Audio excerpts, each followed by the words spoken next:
वक्रतुंड महाकाय सूर्यकोटिसमप्रभ निर्विघ्नं कुरु मे देव सर्वकार्येषु सर्वदा सर्वकार्येषु सर्वदा।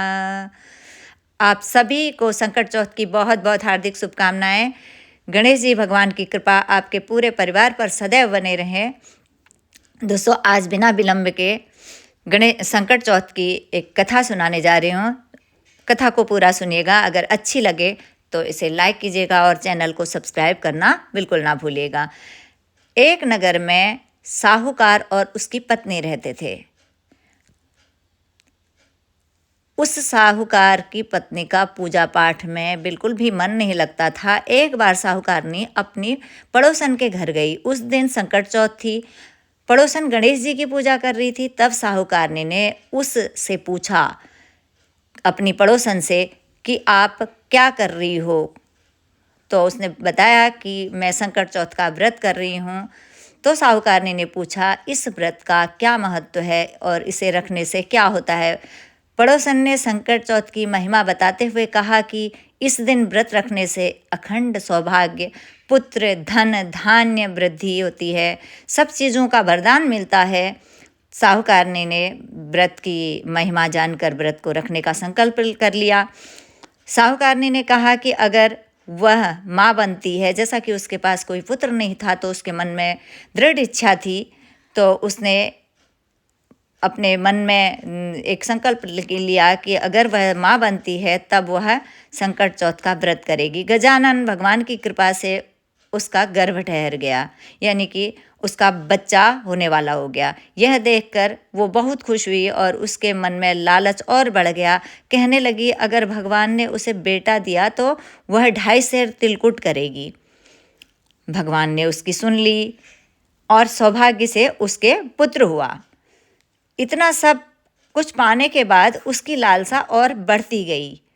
फिर उसने कहा कि जब बेटे का विवाह होगा तब वह 5.25 सेर तिलकुट करेगी। यानी कि वह भूलती जा रही थी, अपनी इच्छाएं आगे को बढ़ाती जा रही थी।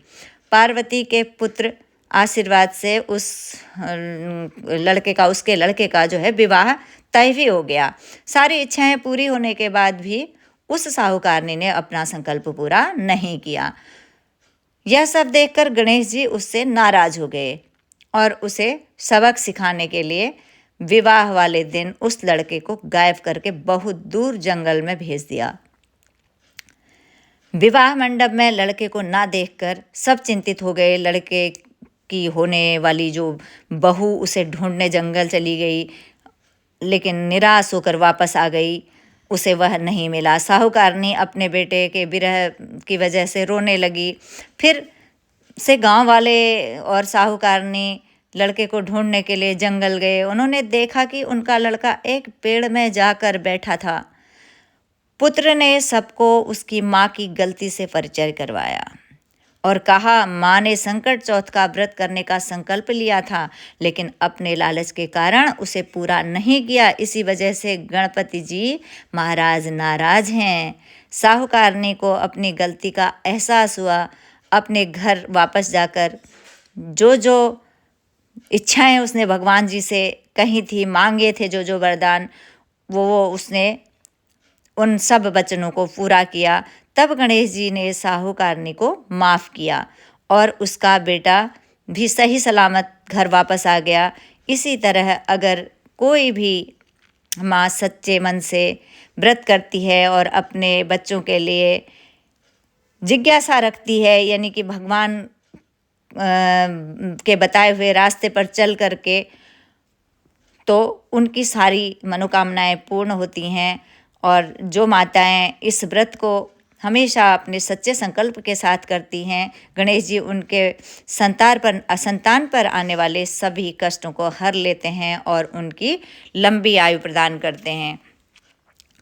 कहने का तात्पर्य यह है कि हम हमेशा अपनी इच्छाएं प्रबल करने में लगे रहते हैं और भगवान को भूल जाते हैं, जबकि हमें ये देखना चाहिए कि भगवान हमेशा ही हमारे लिए अच्छा करते हैं। अगर हम 1 कदम बढ़ते हैं तो भगवान हमारे लिए 10 कदम आगे बढ़ के हमारे साथ होते हैं।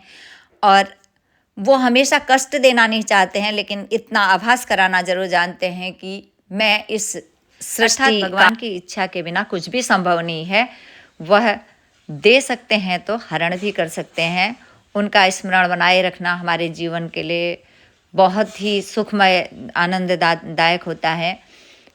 तो मैं यही कहूँगी कि आप सभी के परिवार के ऊपर भी भगवान गणेश जी की कृपा बनी रहे। आप जो भी पूजा पाठ आदि करें तो जितना भी कर पाएँ अपनी श्रद्धा के साथ करें और अपनी इच्छाओं को थोपते हुए नहीं, बस उन पे छोड़ दीजिए। आप अपना कार्य करिए, यकीन मानिए आपके सभी कार्य सिद्ध होंगे। ओम गंगणपतये नमो नमः, श्री सिद्धिविनायक नमो नमः, अष्टविनायक नमो नमः, गणपति बाप्पा मोरिया। ओम गंगणपतये नमो नमः, श्री सिद्धिविनायक नमो नमः, अष्टविनायक नमो नमः, गणपति बाप्पा मोरिया। ओम गंगणपतये नमो नमः, श्री सिद्धिविनायक नमो नमः, अष्टविनायक नमो नमः, गणपति बाप्पा मोरिया। बोले गणपति महाराज की।